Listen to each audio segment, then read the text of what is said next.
And Spike, you've been outspoken on the race issue, and our culture is changing. Demographics are changing fast, and a lot of the media companies, I believe, have missed that opportunity. Can you speak to that? Well, here's the thing.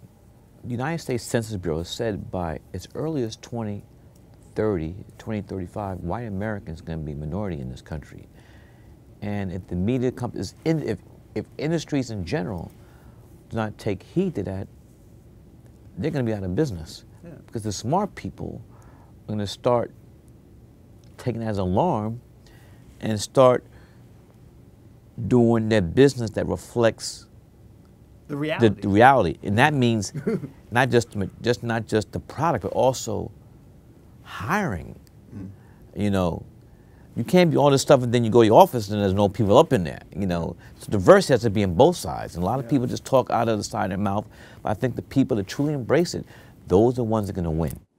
Because it's not just altruism, it's capitalism now. It's reality. Here's the thing, forget about here's the thing, I'm just appealing to people's love of the almighty dollar. Right. If you want to make money, this is the way to go. Right. Yeah. Not even thinking about, you know, when I'm talking about Dr. King, we would dream, well, pull that to the side.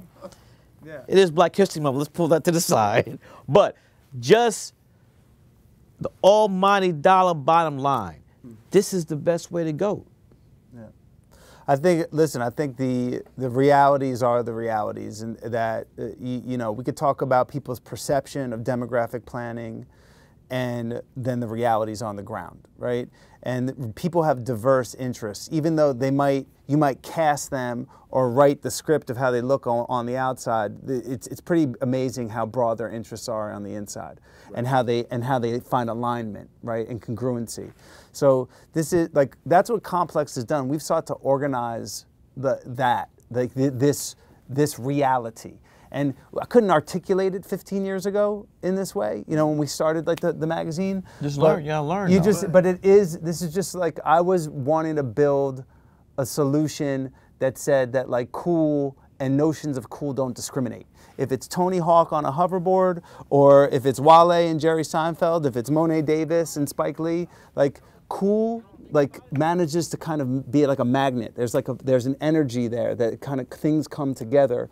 And that's how, you know, I view things. I see them as complex. I say it like in our manifesto. It's like, it's not black, it's not white, it's not analog, it's not digital. It's complex, and it's supposed to make people scratch their head.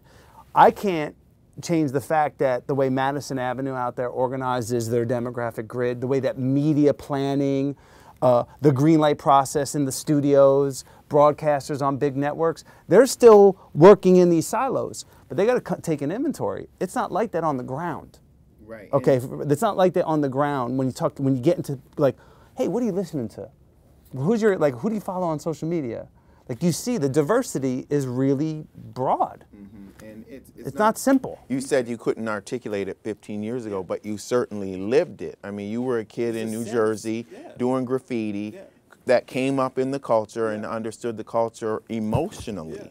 Isn't that is that a big advantage for you now? I don't think I've had a unique, you know, experience. I think there were a lot of people like me coming up, you know, that saw, you know, that the world around them was far more diverse than, let's say, what the TV was broadcasting. It's mass, but the media has lagged behind and not realized. Yeah, I mean, you always have people behind. Yeah, I think that has more to do with age and age gating. Like, I think the gatekeepers, their selection bias is because of generationally where they're from. That'll change.